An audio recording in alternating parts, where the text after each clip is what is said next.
Magandang umaga Luzon, Visayas at Mindanao. Narito na ang nagkakaisa at pinakamalawak na pagbabalita sa pangunguna ng Presidential Communications Office, kabilang ang PTV, Presidential Broadcast Service, Philippine Information Agency, Philippine News Agency at IBC. Tutok na sa mga balita mula sa iba't ibang bahagi ng bansa.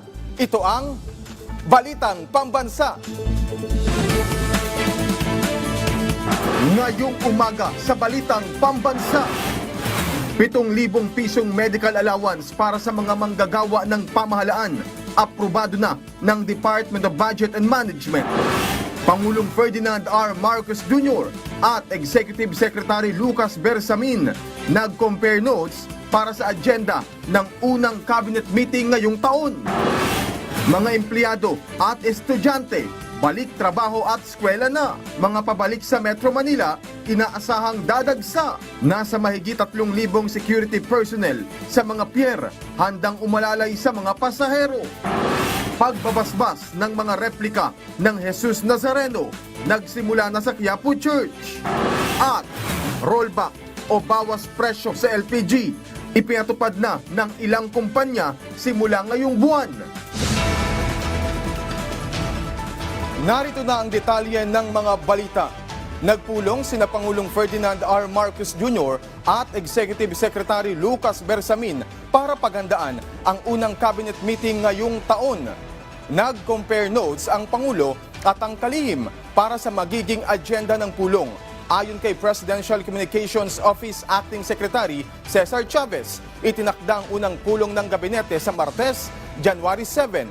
Pag-uusapan sa pulong ang magiging direksyon ng bawat ahensya para maabot ang lahat ng pangako sa ilalim ng bagong Pilipinas. Kabilang narito ang malalaking mga proyekto na kabilang sa legacy projects ng administrasyon. Aprobado na ng Department of Budget and Management o DBM ang 7,000 pisong medical allowance para sa mga kawani ng pamahalaan. Ang detalye sa Balitang Pambansa ni Noel Talakay ng PTV.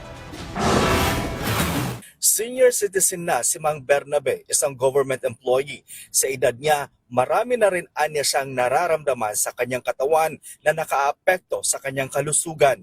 Yung pananakit ng mga kaso-kasuhan, minsan parang nahihiling. Pag nakakaramdam ako, nire-relax ko lang yung katawan ko. Pero di na siya nagpapatingin na sa doktor dahil sa kakulangan sa budget. Mas importante sa kanya ang mga gastusin niya pang araw-araw at mga bayarin buwan-buwan. Nangihinayang ako sa mababawasan pera ko kasi wala na akong ibang isipin kundi paggasto sa araw-araw. Ang ganitong mga pangangailangan sa kalusugan ng mga government employee tulad ni Mang Bernabe ay tila may kasagutan na. Dahil aprobado na ng Department of Budget and Management o DBM ang medical allowance para sa mga government employees na ipatutupad ngayong 2025. 7,000 pesos kada taon ang makukuha ng isang government employee sa medical allowance. Pero may ilang qualification ng status ng employment ang sakop ng medical assistance. Hindi kabilang dito ang contract of service at job orders.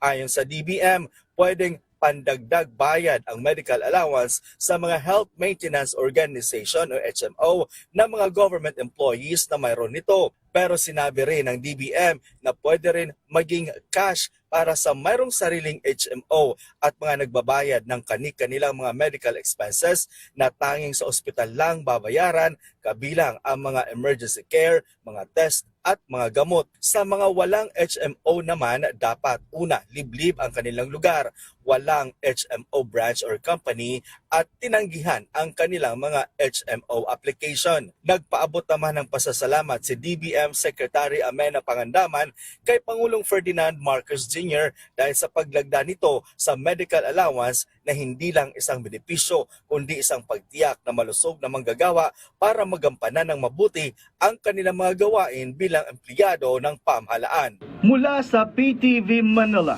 Noel Talakay para sa Balitang Pambansa. Samantala, naging matatag naman sa kanyang mga ipinangako si Pangulong Ferdinand R. Marcos Jr. para sa pagpapaunlad ng buhay ng mga Pilipino. Ito'y sa bisa ng mga economic reforms na ipinatupad ng Pangulo nitong nakaraang 2024, tulad ng mga key reform program at inisyatiba ng administrasyon para tiyakin ang liberalization, pagsasapribado at globalisasyon ng bansa. Kabilang na riyan ang pagpapatupad ng mga estratehiya para sa pagpapaigting ng ekonomiya, partikular na sa sektor ng agrikultura, tulad ng napapanahong deployment ng policy trade at sustained investments para sa irrigation, flood control, supply chain logistics at adaptation sa climate change. Makikipagtulungan ang Department of Education sa Department of Budget and Management at Department of Finance kaugnay sa pagpondo sa kanilang mga programa. Ayon sa DepEd, maari pang mapataas ang kanilang pondo sa pamagitan ng interagency cooperation. Git ng kagawaran, mahalaga ang pagtutulungan ng mga ahensya ng pamahalaan para epektibong maipatupad ang mga programa sa basic education, kasunod ng pagpapatibay ni Pangulong Ferdinand R. Marcos Jr. sa General Appropriations Act for 2025. Una nang sinabi ng economic managers ng gobyerno na education sector pa rin ang may pinakamalaking pondo sa national budget ngayong taon. Inanunsyo ni Presidential Communications Office o PCO Acting Secretary Cesar Chavez na si Ambassador Jose Manuel Romualdez ang magiging kinatawan ni Pangulong Ferdinand R. Marcos Jr. sa inaugurasyon ni US President-elect Donald Trump sa January 20. Ayon sa PCO, inibitahan sa inaugurasyon ang mga chiefs of diplomatic missions kasama ang kanilang mga asawa bilang kinatawan ng kani-kanilang heads of state at gobyerno. Sa ngayon, wala pang kumpirmasyon kung may biyahe ang Pangulo sa Estados Unidos para makapulong si Trump sa unang bahagi ng taon. Sinimulan na ng pamahalaan ang pag-iimbentaryo sa mga ari-arian ng Pogo. Kasunod na rin ito ng pagkatapos ng palugit na ibinigay ni Pangulong Ferdinand R. Marcos Jr. sa mga dayuhang Pogo workers para umalis ng Pilipinas. Nagtapos ang deadline noong December 31. Ayon kay Solicitor General Menardo Guevara, isa-isa na nilang kakansilahin ang mga peking birth certificate ng mga Pogo worker at kukunin din ng pamahalaan ang nabili nilang mga ari-arian. Hindi pa matukoy ni Guevara ang kabuang halaga ng mga ari-arian ng Pogo. Samantala, bubuo rin ng panukalang batas ang Kongreso para i-take over ang lahat ng ari-arian ng Pogo sa bansa. Philippine Ports Authority maghihigpit na nakabantay sa mga pantalan sa harap ng inaasang pagdagsa ng mga biyahero. Ang LTO naman, pinaigting din ang pagbabantay sa mga lansangan. May balitang pambansa si Gab Villegas ng PTV. Posibleng pumalo sa 600,000 ang bilang ng mga pasahero sa lahat ng pantalan ngayong araw. Ayon yan kay Philippine Ports Authority General Manager Jay Santiago. Paliwanag ng PPA, asahan ang dagsa ng mga pasahero lalo na tuwing pagkatapos ng holiday season. Muling nanawagan ng PPA sa mga pasahero na mag-book ng mas maaga para sa kanilang biyahe. Ito ay para makaiwas sa abala. Nakahanda naman ang higit 3,000 security personnel na umalalay at magbantay ng seguridad sa lahat ng ports ng bansa. Una nang nanawagan ang Philippine Ports Authority sa mga shipping company na ipatupad ang online ticketing system para mabawasan ang congestion o kumpol ng pasahero sa mga pantalan. Pinaigting pa ng Land Transportation Office ang pag-manage ng traffic at road safety rules. Pabalik na kasi ang mga biyahero mula sa kani-kanilang probinsya matapos ang holiday. Binigyan na ni LTO Chief Assistant Secretary Vigor Mendoza II ang mga regional office ng direktiba, gaya ng visibility ng LTO personnel sa mga lansangan para masigurong ligtas ang mga biyahero. Kasabay nito, papaigtingin din ng Land Transportation Office ang checkpoints laban sa mga truck na nag-overload. Mula sa People's Television Network, Gab Humilde Villegas para sa Balitang Pambansa. Ilulunsad ngayong taon ng Department of Agriculture sa mga kadiwa ng Pangulo ang Sulit at Nutri-Rice. Sa bagong Pilipinas ngayon, sinabi ni Agriculture Assistant Secretary Arnel de Mesa na maglalaro sa 35 hanggang 36 pesos bawat kilo ang presyo ng sulit rice, habang ang Nutri-Rice naman ay maglalaro sa halagang 37 hanggang 38 pesos kada kilo. Bukod sa Katiwa stores, inaasahang mabibili ang sulit at Nutri-Rice sa ilang pamilihan at mga stasyon ng tren. Manggagaling ang supply ng sulit at Nutri-Rice sa mga imported at local sources, at ito ay pinamamahalaan ng Food Terminal Incorporated. Ngayon ay marami tayong supply at we can assure the public that marami tayong enough na supply para sa lahat. Nag-rollback ng presyo ng LPG ang ilang kumpanya ng langis sa buwang ito ng Enero. Nauna nang pinatupad ng kumpanyang Sulain ang bawas na 91 centavo sa kada kilo ng LPG, habang ang Petron Gasol naman ay may tapyas na 90 centavo sa kada kilo nito. Ang Regasco naman ay ipatutupad ang nasa 81 centavos na rollback sa kada kilo ng LPG. Ayon kay Department of Energy Oil Industry Management Bureau, Rodela Romero, ang naturang tapya sa singil sa LPG ay dahil sa pagbaba ng contract price ngayong buwan. Ilang opisyal ng Department of Health nag-ikot sa mga ospital sa Maynila bukod sa mga kaso ng mga nabiktima ng paputok o nasangkot sa road accident sa pagsalubong sa bagong taon. Mahigpit ding tinututukan ang mga kaso ng communicable at non-communicable diseases. May balitang pambansa si Bien Manalo ng PTV.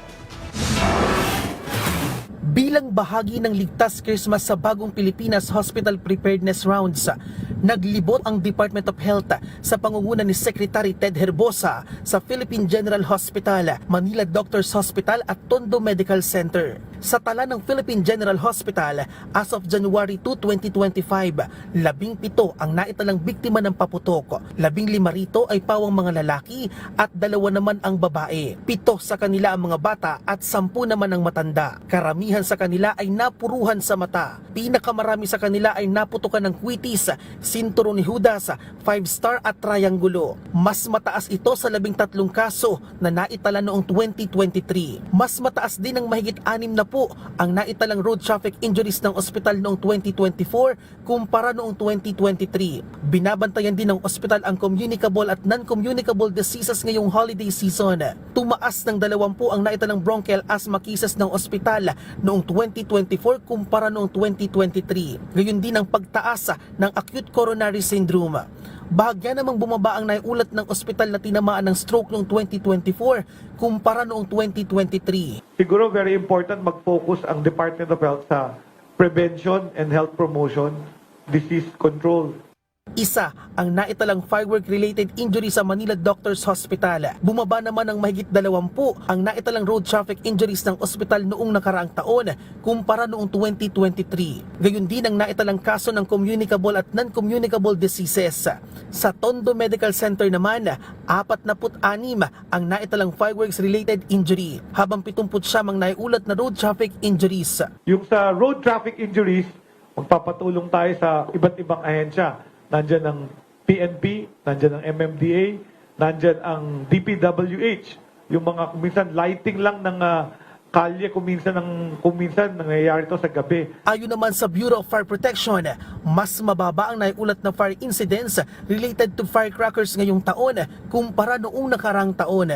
Patuloy pa rin ang paalala ng kagawaran sa publiko na panatilihing malusog ang pangangatawan at maging maingat at alisto sa pagmamaneho para maiwasan ang disgrasya. Mula sa PTV4 Manila, Bien Manalo, Balitang Pambansa. Umabot na sa higit 500 katao ang nasugatan dahil sa paputok. Naitala ng Department of Health ang nasabing bilang mula December 22, 2024 hanggang January 2025. Ayon sa DOH, mas mababa ito ng 98% kumpara noong nakalipas na taon. Karamihan sa mga nasugatan ay mula sa Kwitis, Boga, 5-star at Whistle Bomb. Isa na ang naiulat na nasawi. Patuloy pa rin isinusulong ng Department of Health ang total ban o tuluyang ipagbawal ang paggamit ng paputok sa pagsalubong sa bagong taon. Balita mula sa Philippine News Agency na kumpiska ng mga otoridad ang nasa humigit kumulang 43,000 assorted na illegal firecrackers sa Calabar Zone. Ito'y sa bisa ng mga ikinasang operasyon ng Police Regional Office 4A simula nitong December 18 ng nakaraang taon hanggang January 1 ngayong 2025. Sa taya ng PRO 4A, nagkakahalaga ng 2 milyong piso ang mga nasabat na paputok. Samantala, bumaba naman sa 160 ang bilang ng mga firecracker-related injuries sa rehiyon kumpara sa tala noong nakaraang taon. Sa kaparehong panahon na nasa 271. Sa kabila nito ay mayroon namang 9 na kaso ng illegal discharge of firearms ang naitala habang holiday season. Naharap naman sa kasong paglabag sa Republic Act 10591 o Comprehensive Firearms and Ammunition Regulations Act ang mga ito. Marami pang mga balita sa pagbabalik ng Balitang Pambansa.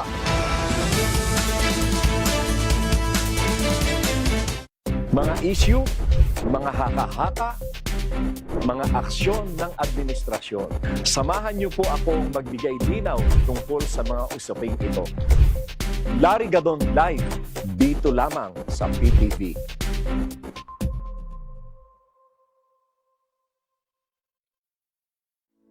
Pagkakataon nyo ng maglingkod para sa bayan. Inaanyayahan namin ang lahat ng mga individual na may talento at dedikasyon na mag-apply sa aming mga bukas na posisyon.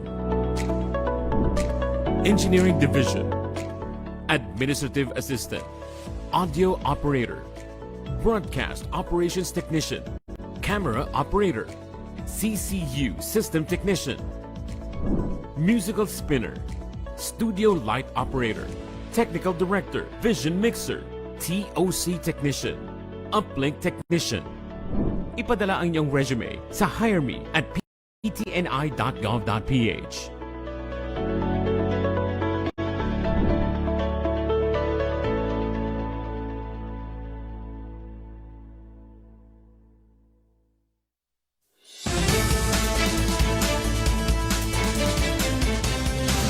Nagbabalik ang Balitang Pambansa at sa puntong ito, silipin natin ang lagay ng sitwasyon ngayong umaga sa North Luzon Expressway. Kasabay ng inaasahang dagsa ng mga kababayan nating uuwi galing sa kani-kanilang mga probinsya.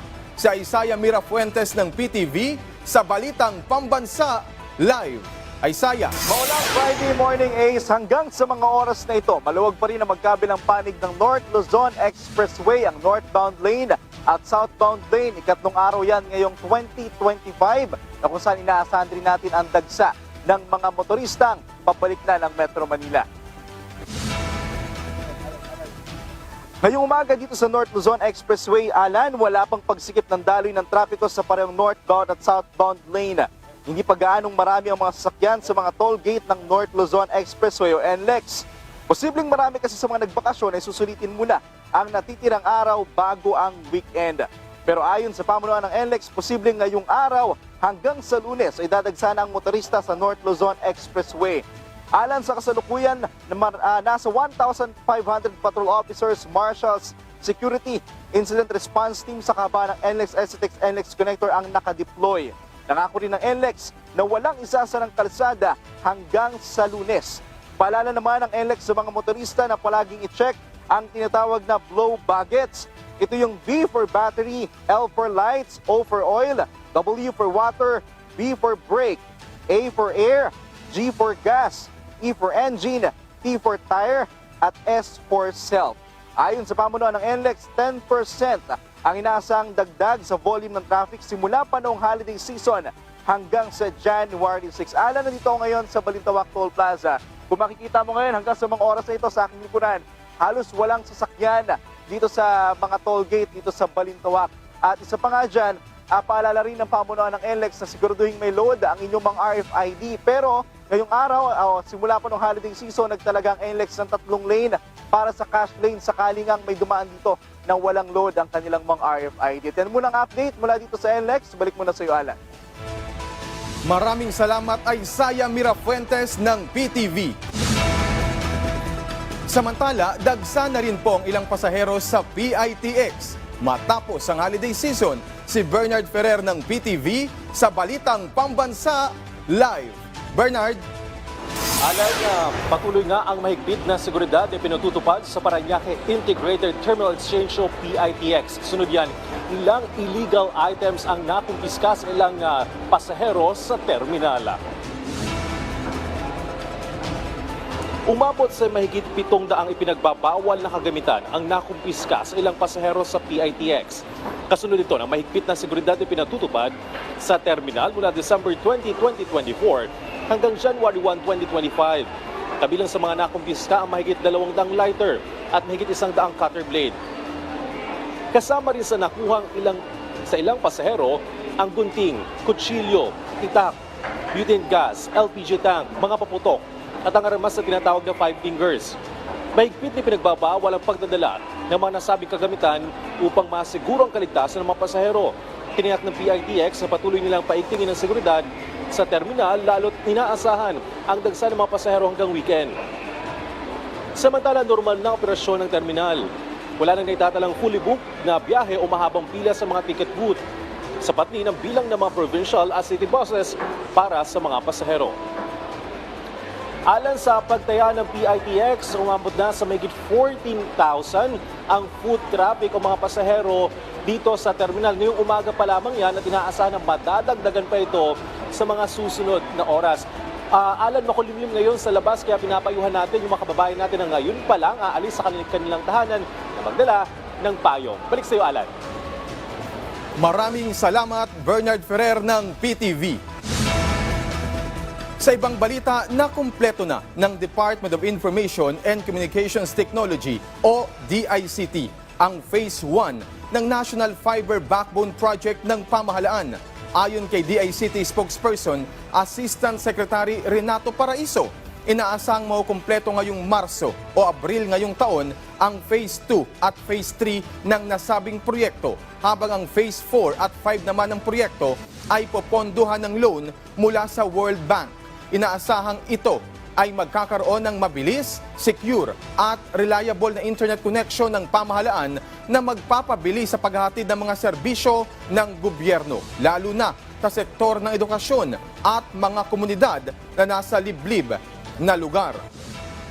At inaasahan namin dahil doon sa National Fiber Backbone, hindi na nila kailangan masyadong maraming capital outlay doon sa pag-connect sa iba't ibang parte ng ating bansa, mapapababa naman yung presyo ng ating internet po. Daan-daang deboto dumayo sa Quiapo para sa pagabasbas ng mga replika.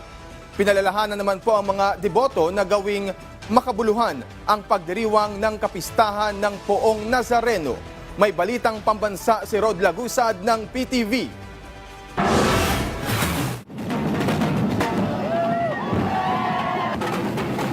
Malapiesta ang pagbabasbas sa higit 1,000 replika ng Jesus Nazareno sa Quiapo Church. Dumagundong ang tambol ng mga banda. Sinabayan pa yan ng ingay ng nasa 30,000 ng mga nakiisang deboto. Bukod sa banda, may mga sumasayaw. May kasama din na nagbubuga ng apoy. At may kabayo rin na hila-hila ang replika. Madaling araw pa lang ay nasa Quiapo na ang grupo ni Elena para sa aktibidad. Kwento niya, dumayo pa sila mula sa Bukawi, Bulacan kasama ang iba pang deboto. Nakilala lang po namin siya nung ipinanig po sa amin. Tapos po, naramdaman po namin yung presensya niya. Tsaka sa akin po personally, pinagaling niya po ako talaga. Kaya malaki po yung paniniwala ko sa kanya. Para sa pagbabasbas, isinara ang Quezon Boulevard sa bahagi ng Quiapo Church at sa overpass sa lugar ito isinagawa. Hindi gaya nung isang taon na idinaos sa Plaza Miranda sa harap ng simbahan. Tayo ay nagbabasbas ngayon upang sa gayon sa pagdating ng kapistahan, wala nang magdadala ng mga imahe at replika. Ahead of time, sinasabi na namin na ipinagbabawal namin. Kaya yung mga maliliit na replika ngayon hindi nakakapasok within the vicinity area. Nitong nakaraang taon, nasa 2 o 3 araw ang inilaan para sa pagbabasbas. Pero ngayong taon ay ibinalik ito sa 1 araw na lang dahil wala ng health restrictions. Paalala naman ni Father Arellano sa mga deboto na gawing makabuluhan ang kanilang pagdiriwang ng pista ng Jesus Nazareno. Sa kauna-unang pagkakataon, hindi lang ito selebrasyon sa Quiapo Church, kung hindi ito ay magiging pambansang kapistahan na sa buong Pilipinas. Ibig sabihin, mayroong ding pagdiriwang bawat parokya. Dagdag pa niya, handa na ang simbahan katuwang ang mga pulis sa inaasahang dagsa ng mga deboto para sa taunang traslasyon. Rod Lagusad, para sa Pambansang TV sa Bagong Pilipinas. Special Training for Employment Program ng TESDA. Unang hakbang para sa pagsisimula ng hanap buhay. May balitang pambansa si Dennis Nebrejo ng PIA Mimaropa. Nagpapatuloy ang Special Training for Employment Program o STEP program ng Technical Education and Skills Development Authority sa iba't ibang probinsya sa Mimaropa. Ayon sa isang opisyal nito sa ginanap na kapiyan sa Bagong Pilipinas kamakailan. Ibinahagi ni TESDA Mimaropa Assistant Regional Director Benher Baniked na ang kanilang Special Training for Employment Program ay naglalayong mabigyan ng libreng pagsasanay ang mga kabataan at makapagsimula sa negosyo ayon sa scholarship program na kanyang kinuha. Sinabi ni Baniked, ang isang competency course tulad ng automotive engine repair at under chassis service ay kanilang itinuturo at pagkatapos na sila ay makagraduate sa nasabing kurso ay kanila itong bibigyan ng starter kit na siyang magagamit sa pagsisimula ng hanap buhay na bahagi rin ng programa ng TESDA patungo naman sa susunod na hakbang ang entrepreneurship program. Ayon kay Baniked, ang mga maaring kumuha ng mga libreng kurso sa TESDA ay dapat Pilipino, nakapagtapos ng high school o 18 years old pataas. Kabilang na rin dito ang mga may kapansanan o PWDs, kababaihan at mga indigenous people o katutubo. Bukas ang mga tanggapan ng TESDA sa Reyong Mimaropa para sa lahat upang matulungan ang bawat mamamayan na makapaghanap buhay para sa kanilang pamilya. Mula sa Philippine Information Agency Mimaropa, Dennis Nebrejo para sa Balitang Pambansa. Pagsasaayos ng Maharlika Highway sa Quezon Province, prioridad ngayong 2025. May balitang pambansa si Mayfor Maran ng Radyo Pilipinas Lucena. Sisikapin ng Department of Public Works and Highways na maayos ang Maharlika Highway sa Quezon Province ngayong taon. Ito ay bilang paghahanda para sa nalalapit na Semana Santa kung saan marami ang uuwi sa kani-kanilang probinsya. Ayon kay 4th District Engineer Rodolfo Florido, kasama sabihan routine maintenance ang mga sirang kalsada mula sa boundary ng Malikboy Pagbilao at Santa Catalina sa Atimonan hanggang sa Tagkawayan, kasama na ang isang bahagi ng Camarines Norte. Inamin ni Florido na ang kakulangan ng sapat na pondo at ang staggered system na paglalabas ng pondo ang isa sa dahilan kung bakit hindi nagtutuloy-tuloy ang maintenance ng Maharlika Highway. Naantala rin anya ang maintenance ng kalsada dahil sa madalas na pagulan dulot ng shear line. Gayun din ang mabigat na trapiko dahil sa mga dumadaan sa lalawigan ng Quezon patungong Bicol at Visayas Region. Sa kabila nito, hindi naman tumitigil ang Quezon 4th District Engineering Office sa unti-unting pagsasaayos para matiyak ang kondisyon ng Maharlika Highway. Mula sa PBS Radyo Pilipinas Lucena, Mayfor Maran para sa Balitang Pambansa. Isang Paskong walang banta ng anumang communist insurgent. Yan ang sinabi ni National Task Force to End Local Communist Armed Conflict o NTF-ELCAC Executive Director Undersecretary Ernesto Torres Jr. ngayong Christmas season. Ayon kay Torres Jr., ito ang unang pagkakataon na kumpiyansa ang mga Pilipino na ipagdiwang ang Pasko at Bagong Taon ng walang takot hinggil sa mga komunista. Mababatid na kamakailan ay mayroong halos 70 guerrilla fronts ang napabagsag, bunsod ng pinagsamang military at civil operations ng pamahalaan. Ngunit sa kabila ng tagumpay, iginiit ng Executive Director na dapat manatili ang determinasyon ng bansa na labanan ng anumang panlilinlang, pananamantala at kaguluhan na dulot ng mga komunista. Samantala, hinimok rin ni Torres ang lahat ng lokal na pamahalaan na ituon ang kanilang atensyon sa pagseserbisyo ng may katapatan at progreso, partikular na sa mga conflict-affected community, alinsunod sa National Action Plan for Unity, Peace and Development. Maswerteng nakuha ng isang mananaya ang 57 million pesos na jackpot prize ng Mega Lotto 645 draw noong January 1.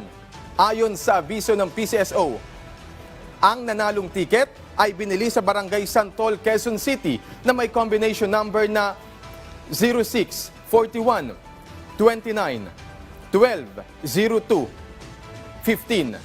May isang taong palugit ang mananaya para makuha ang premyong 57,030,072 pesos at 20 centavos sa tanggapan ng PCSO sa Mandaluyong City. Kailangan lang ipakita ng mananaya ang kanyang ticket at 2 IDs. Ang premyong napanalunan ay babawasan ng 20% tax sa ilalim ng Tax Reform for Acceleration and Inclusion Law.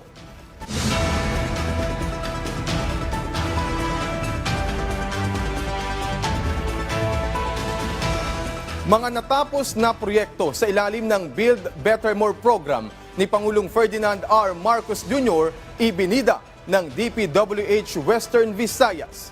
Si Jenel Baclay ng Radyo Pilipinas Iloilo sa Balitang Pambansa. Umabot na sa 78.30 kilometers na farm-to-market road ang nakumpleto ng Department of Public Works and Highways o DPWH Region 6 mula noong 2022 hanggang nitong 2024 sa Western Visayas. Habang ang mga napagawang kalsada ng kagawaran pumalo na sa 218.2 kilometers at 122 kilometers ang sinailalim sa rehabilitasyon.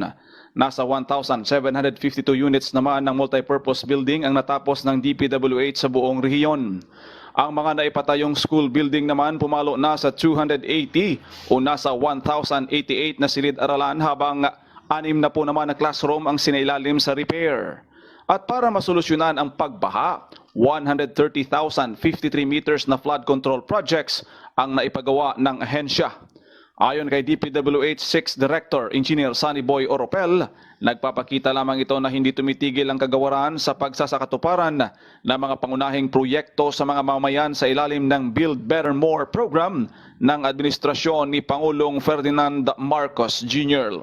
Mula Radyo Pilipinas Iloilo, Jenel Baclay para sa Balitang Pambansa. Nilinaw naman ng Department of Health o DOH ang kumakalat na International Health Concern post sa social media. Ayon sa DOH, walang anumang kumpirmasyon mula sa World Health Organization ang naturang issue. Wala rin umano itong kumpirmasyon mula sa bansa na isinasaad sa post. Tiniyak din ng kagawaran na mayroong matatag na sistema ang bansa, katuwang iba't ibang nasyon o bansa sa ilalim ng International Health Regulations ng WHO. Samantala, binigyang diin din na gumagawa o gumagana ang lahat ng disease surveillance ng bansa at kanilang bine-verify ang lahat ng impormasyon bago ito isa publiko. Hinihimok din nila ang publiko na huwag mag-share o magbahagi ng mga kaduda-dudang mga post at magpakalat ng maling impormasyon na maaring magdulot ng kaguluhan. Maraming salamat po sa inyong pagsama sa amin ngayong umaga. Tumutok muli sa ating programa mamayang alas 12 ng tanghali kasama ang buong puwersa ng Presidential Communications Office. Ito ang nagkakaisang puwersa ng pagbabalita mula sa PTV. Ako si Alan Francisco. Ito ang Balitang Pambansa.